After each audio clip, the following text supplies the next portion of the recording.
The Ghosts of Red Creek. By Scene, to the northward of Mississippi City and its neighbor, Hansborough, there extends a tract of pine forest for miles with but few habitations scattered through it. Black and Red Creeks, with their numerous branches, drain this region into the Pascagoula River to the eastward. With the swamps of Pascagoula as a refuge and the luxuriant and unfrequented bottoms of Red and Black Creeks to browse upon, there are few choicer spots for deer. Knowing this fact, a small party of gentlemen on the day before a crisp, cold Christmas started from Hansborough in a large four-wheeled wagon for a 30-mile drive into this wilderness of pine and a week's sport after the deer. The guide was Jim Caruthers, a true woodsman, and the driver and general factotum, a jolly Negro named Jack Lyons, than whom no one could make a better hoe cake and cook a venison steak. His laugh could be heard a quarter of a mile, and his good nature was as expansive as the range of the laughter.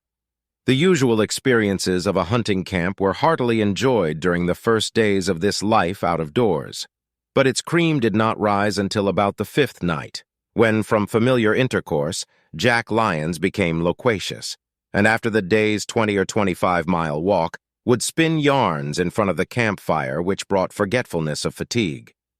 The night before New Year's was intensely cold. The cold north wind of the afternoon had subsided at sunset, and only a gust now and again touched the musical leaves of the pines, making them vibrant with that mournful score of nature's operas which even maestros have failed to catch. In front of two new and white tents, two sportsmen reclined at length within reach of the warmth of the fire, while opposite them rested at ease the guide and the worthy Jack Lyons. Wearied with the day's chase, four stanch hounds, Ringwood, Rose, Jet, and Boxer, were dreaming of future quarry. The firelight brought out in bright relief the trunks of the tall pines like cathedral columns, and sparkling through the leafy dome overhead, the scintillating stars glistened with a diamond brightness. A silence which added its influence to the scene rested about the borders of the creek below, and gave more effect to the story of the veteran teamster than perhaps it otherwise would have had. "If the deer run down the creek," said old Jack, smacking his lips over a carefully prepared brewing of the real Campbellton punch, "we's bound to see fun tomorrow, for they'll take us down there by the old Gibbet's place. In daylight there's no place like it, but after nightfall you bet you wouldn't catch this nigger there." Old Jack was naturally asked why he didn't care about visiting the Gibbet's place at night. Asking to be excused until he filled his pipe, the silence was unbroken until his return. He piled on more pine knots and commenced. "You know, Gemmin, that when the gunboats was into sound, we folks had to travel way back higher on these roads out into range of their big guns. I was gauged by Mr. Harrison in hauling salt from the factory at Mississippi City on the beach Ober to Mobile, and I had been making a trip every week or so. This back country road was neighbor thought oby by the Federals, and we had good times long the way, no shells and no shooting. The night, Gemmin, I speaking of was a Friday, that yous all knows is unlucky. Well, you see, I hitched up Betsy and Rose in the lead, and old Fox and Blossom at the pole, and takes in the biggest load of salt that team ever carried.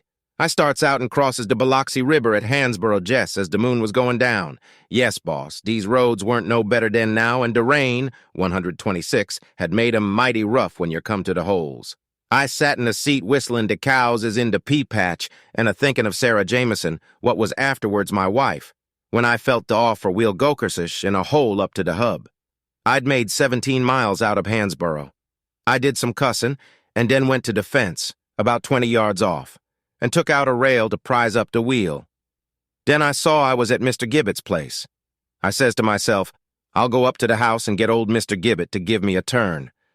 I had done gone by dar 2 weeks afore and seed the old man.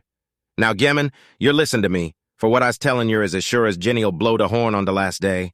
I walked up to the house, and there I saw a bright light inside. It showed out through the windows, and I saw shadders of Miss Gibbet and Mrs. Gibbet on the window curtain. Shore, honey, shore, the front door was shet, and I steps up onto the gallery and knocks with the butt end of my whip. I didn't knock loud, neither. God bless us all, Gemmin, the lights went out like that. And I hears set up a laugh, ha ha ha ha, how that set my knees a-shaking. I opens the door, and there was no sign of anybody. I struck a match, and all the furniture was moved out, and the old red curtain that I thought I seed was in rags. The whole family was gone for sure. I didn't know exactly what to think about them strange voices, but I started back to the wagon when it lightened, and bless God, dar in the front yard was 6 graves just made. "Something wrong here," said I, and I builds a fire by the wagon and digs the wheel out. Just then old Squire Pasture came along the road from Mobile, and he tells me the news. Old man Gibbet cut the throats of his wife and 4 chillens and shoot himself in the head out in jealousy of his wife. They was all buried in the front yard, and the house was deserted 10 days before. Yemen, when I hear that, them mules make the quickest time to Mobile Eberseed. And yous can tell me dar's no ghosts, but you don't catch me round that log house of Gibbet's 'ceptin' sun's an hour high." Jack looked suspiciously over his shoulder into the darkness and crawled into his blanket, muttering, "It scares this nigger Eben now to tell about that night." Sleep soon fell upon the camp, but the impression of old Jack's story survived the night, and the next day he still asserted its truth.